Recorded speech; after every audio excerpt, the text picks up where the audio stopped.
अस्सलाम वालेकुम। अपने प्यारे दोस्तों की खिदमत में एक नई वीडियो के साथ हाज़िर हैं। आज की हमारी वीडियो है मुकम्मल सूट डबल सिलाई कैसे करना चाहिए, तीरों पे डबल सिलाई कैसे लगानी चाहिए, फ्रंट पट्टी डबल सिलाई वाली कैसे लगानी चाहिए। इंशाल्लाह ये वीडियो आप मुकम्मल देखिएगा और आपको बहुत ही आसान तरीके से समझ आएगी कि डबल सिलाई वाला जो मुकम्मल सूट है वो किस तरह बनाना चाहिए। परफेक्ट जो डबल सिलाई करने का तरीका वो समझ आएगा। चले दोस्तों वीडियो शुरू करते हैं। सबसे पहले आपने अपनी जो फ्रंट पट्टी है उस पर इस तरह सिंगल सिलाई लगा लेनी है। ये हम डबल सिलाई वाला सूट मुकम्मल जो है वो बनाने लगे हैं। इंशाल्लाह आप स्टेप बाय स्टेप वीडियो को देखिएगा, आपको समझ आएगी। नए आने वाले दोस्तों से हमेशा रिक्वेस्ट होती है कि हमारे चैनल को सब्सक्राइब कर लिया करें ताकि ऐसी वीडियो से आपको फ़ायदा होता रहे। सिंगल सिलाई आपने लगा के उसके बाद हाफ पैर की मतलब सिलाई लगानी है, मतलब कि ना फुल पैर हो और ना ही हाफ हो, दरमियाने साइज़ का आपने पैर रखना है। क्योंकि डबल सिलाई अगर फुल पैर के साथ लगाई जाए तो बड़ी अजीब सी लगती है और बिल्कुल हाफ पैर के साथ लगाएं तो भी अजीब लगती है, इसलिए आपने दरमियाना साइज़ इसका रखना है। तो ये हमारी फ्रंट पट्टी की जो सिलाई है वो लग गई है। ये हमने जिस साइड से पट्टी को अटैच करना है वो हमने सिलाई अभी नहीं लगाई, बाकी हमने अपने पैर की सिलाइयाँ जो हैं वो पहले लगा ली हैं। सिलाई में सबसे मेन चीज़ यही गोल घेरा होता है, तो इंशाल्लाह ये भी आपको समझ आएगा। इस तरह आपने बिल्कुल थोड़ा थोड़ा कपड़ा दे के सिंगल बना लेना, फिर इसको आपने फ़ोल्ड करना है पौने पैर की, मतलब आपने इसकी फ़ोल्डिंग करनी है गोल घेरे की।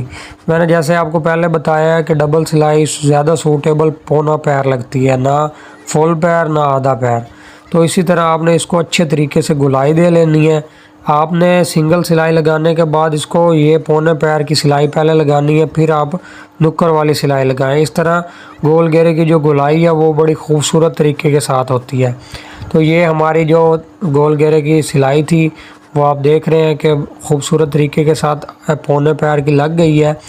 इसी तरह हम इसको कंप्लीट कर लेते हैं। तो इसी तरह हम इसकी जो अब नुक्कर वाली सिलाई है, किनारे वाली सिलाई है, वो हम लगा लेते हैं ताकि इसमें गोल घेरे में हमारी जो डबल सिलाई की लुक है वो कंप्लीट हो सके। तो ये हमारे डबल सिलाई वाला जो घेरा था वो बहुत ही आसान तरीके के साथ कंप्लीट हो गया है। तो चौरस घेरे में तो इजीली होता है क्योंकि वो तो डबल सिलाई होता ही नहीं है, तो गोल घेरे में थोड़ा सा मसला होता है। इसको आप बिल्कुल अच्छे तरीके से आप इसको बनाया करें ताकि आपका जो डिस्प्ले है डबल सिलाई का वो खूबसूरत तरीके के साथ आए। ये देखें हमने बनाया है, ये हर तरफ से सेम ही आ रहा है, कहीं से आगे पीछे नहीं है। तो आप अपनी सफाई का बहुत ही ख़ास ख्याल रखा करें। अब हम अपनी फ्रंट पट्टी जो है, जो हमने एक सिलाई छोड़ी थी जिधर से हमने लगानी थी, उस साइड से हम अपनी सिलाई जो है वो लगाते हैं। जो पैर की सिलाई पहले मैंने आपको बताया था वो हमने पहले ही लगा ली है। इसी तरह पट्टी को आप पहले ही सिलाइयाँ लगा लिया करें। बाज़ दफ़ा हम भूल जाते हैं कि पट्टी को सिलाई पहले लगानी थी, या बाद में हम याद आता है कि ये डबल सिलाई वाली पट्टी थी। तो ये आप कोशिश किया करें सबसे पहले अपनी फ्रंट पट्टी को है पहले पैर की सिलाइयाँ जो हैं वो लगा लिया करें। और जो कफ हमारे होते हैं वो हम बाद में मतलब वो भी आपको बताएंगे कि उनको लगने के बाद सिलाई लगानी है। फ्रंट पट्टी को पहले डबल सिलाई करके फिर लगानी है, जो कफ होते हैं उसको लगा के उसके ऊपर डबल सिलाई करनी है। ये हमारी खूबसूरत फ्रंट पट्टी जो है वो लग गई है और डबल सिलाई के साथ। इसी तरह आपने जो अपना तीरा है वो लगा लेना है पहले। तीरे की मैं सब अपनी वीडियोस में आपको बताता हूँ कि जो बटन टेक वाली साइड होती है उसको आप सेम रखा करें। जो पट्टी वाला पीस होता है उसको ये देखें मैंने थोड़ा सा ज़्यादा रखा है, इसको आधा इंच आप ज़्यादा रखा करें। इससे हाले का बहुत ही ज़्यादा मसला जो है वो हल हो जाता है। इस तरह आपने तीरा लगा लेना। उसके बाद आपने तीरे पे किनारे की सिलाई लगानी है। दोनों फ्रंट वाले तीरे पे आपने किनारे की सिलाई लगाने के बाद इसी रुख पे आपने पौने पैर की सिलाई डबल सिलाई कर लेनी है।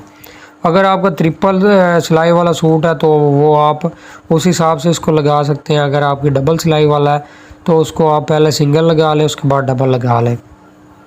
कोशिश किया करें